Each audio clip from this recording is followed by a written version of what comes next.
ಅಮ್ಮ, ಯಾಕಮ್ಮ ಯಾವಾಗ ನೋಡಿದ್ರೆ ಈರುಳ್ಳಿ ಕಟ್ ಮಾಡ್ಬೇಕಾರೆ ನಿನ್ ಕಣ್ಣಲ್ಲಿ ನೀರು ಬರುತ್ತೆ? ಅದಾ ಅದೇನಿಲ್ಲಪ್ಪ.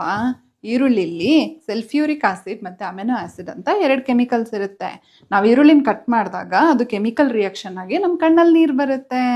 ಅದು ಒಂದಿನ ಈರುಳ್ಳಿ, ಟೊಮ್ಯಾಟೊ ಮತ್ತು ಐಸ್ ಕ್ರೀಮು 3 ಜನ ಫ್ರೆಂಡ್ಸ್ ಅಂತೆ. ಅದು 3 ಸೇರಿ ದೇವಸ್ಥಾನಕ್ಕೆ ಅಂತ ಹೋಗ್ತಾ ಇದ್ರಂತೆ. ಹೋಗ್ತಿರ್ಬೇಕಾದ್ರೆ ಬಿಸಿಲು ಜಾಸ್ತಿ ಆಗಿ ಐಸ್ ಕ್ರೀಮ್ ಕರ್ಗೋಗ್ಬಿಡ್ತಂತೆ. ಅವಾಗ ಈರುಳ್ಳಿ ಮತ್ತು ಟೊಮ್ಯಾಟೊ ಜೋರಾಗಿ ಹತ್ರಂತೆ. ಮತ್ತೆ ಹಂಗೆ ನಡ್ಕೊಂಡು ಹೋಗ್ತಿರ್ಬೇಕಾದ್ರೆ ಟೊಮ್ಯಾಟೊ ಹಣ್ಣನ್ನು ಜನ ಎಲ್ಲ ತುಳ್ದಾಕ್ಬಿಟ್ರಂತೆ. ಅವಾಗ ಈರುಳ್ಳಿ ಜೋರಾಗಿ ಅಳ್ತಂತೆ.